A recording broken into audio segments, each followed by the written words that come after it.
Welcome to this explainer. Today, we're diving into a really fascinating paradox. Why does a deeply patriarchal tradition still exist in an era of egalitarian relationships? I mean, you've likely seen it 100 times in movies, or maybe you've even done it yourself.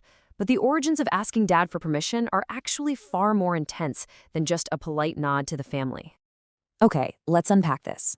Why, in an age where women have full legal autonomy, do suitors still feel compelled to ask a father for his blessing before popping the question? Think about it for a second. We live in a world of dual income partnerships and totally independent decision making, yet this pre engagement consultation remains one of the most stubborn social rituals we have. So, what exactly is driving this behavior?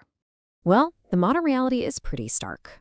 According to a major survey by The Knot, a massive 77% of opposite-sex suitors still ask for permission or a blessing. Compare that to just 40% of same-sex suitors. That gap really hints at the deeply gendered roots of this practice. For same-sex couples who are often intentionally navigating away from traditional patriarchal norms, the number drops significantly. But for opposite-sex couples, the tradition is holding remarkably strong. Let's get into Section 1, Fathers, Power, and Property. To really understand this, we have to pull back the curtain on ancient Rome. And spoiler alert, this wasn't originally about respect. Under a legal concept called patria potestas, which translates to the power of the father, a Roman father literally had the power of life, death, and absolute veto over his descendants' marriages. The paterfamilias controlled all the wealth. When a marriage happened, a bride was legally handed over from the control of her birth father to the absolute legal control of her husband. Suitors actually presented the father with a symbolic coin, and accepting that coin, that was the formal legal permission for the union. Notice how Western legal systems, from Roman autocracy to English common law, officially treated women as property to be transferred rather than individuals with autonomous rights. Under the English doctrine of feme covert or coverture, a woman possessed zero independent legal identity. At birth, she was covered by her father, and at marriage, that coverage transitioned directly to her husband. She couldn't own property, sign contracts, or even claim her own wages. So asking the father wasn't just a polite courtesy, it was a mandatory legal negotiation between the two men who literally held the rights to her existence. Moving on to Section 2, the economics of consent. Historically, marriage was essentially a massive transfer of assets negotiated by patriarchs. Just look at the historical financial stakes. We're talking up to 6 times a family's annual income in South Asia for a dowry, a vital herd of 8 to 9 cattle for a bride price in rural Zimbabwe, or a codified fraction like 1/10 of a husband's wealth in ancient Visigoth Spain. Marriage was rarely about romance, you guys. It was a strategic economic alliance between kinship groups. And the father, he was essentially the CEO making the merger happen. This economic logic basically created 2 main systems, dowry and bride price. Both prove that parental consent was an absolute requirement, simply because the father controlled the family's productive assets. In capital-rich societies, a dowry helped the groom take on the economic quote-unquote burden of a wife. But in agricultural, labor-rich societies, the groom's family paid a bride price to the father. Why? To compensate him for losing one of his most valuable workers.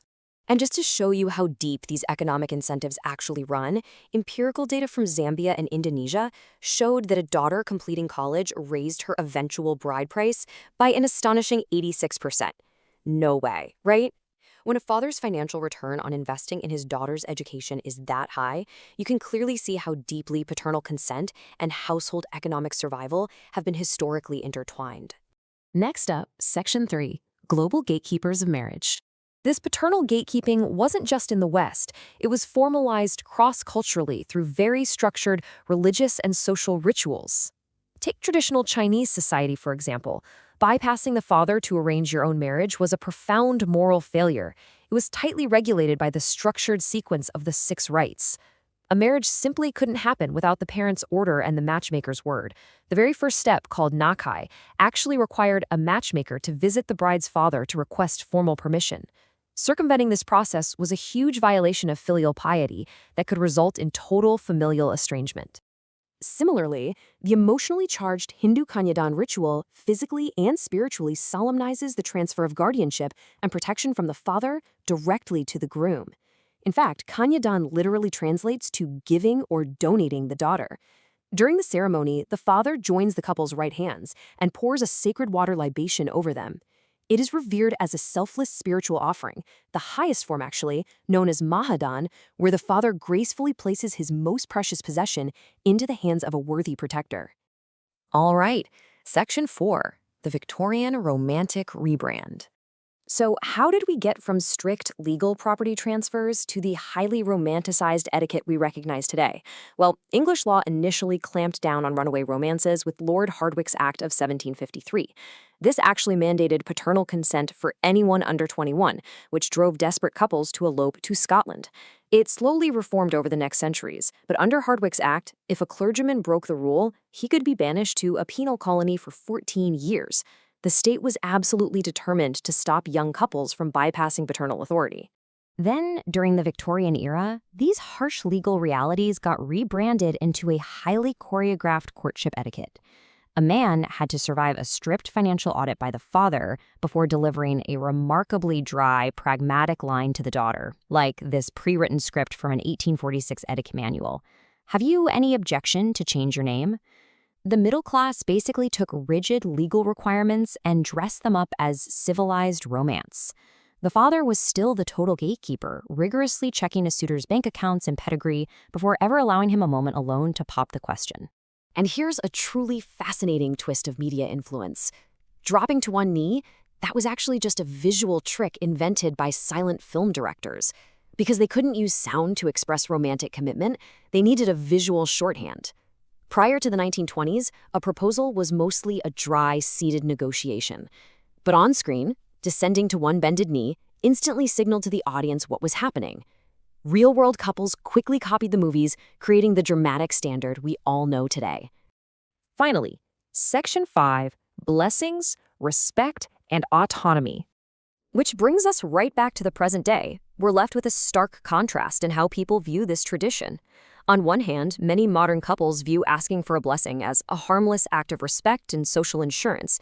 They argue that in an era of high divorce rates, involving the parents is a way to secure emotional support and gracefully blend two families. Plus, suitors today often ask both parents, taking the sole focus off the patriarch. On the flip side, feminist critics argue that secretly asking a father for permission before truly discussing it with a woman treats her like property rather than an equal partner. They point out that wrapping a deeply patriarchal tradition in the guise of respect actually disrespects a woman's standing as a self-governing adult. So I'll leave you with this final thought to ponder the next time you see an engagement ring selfie on your feed.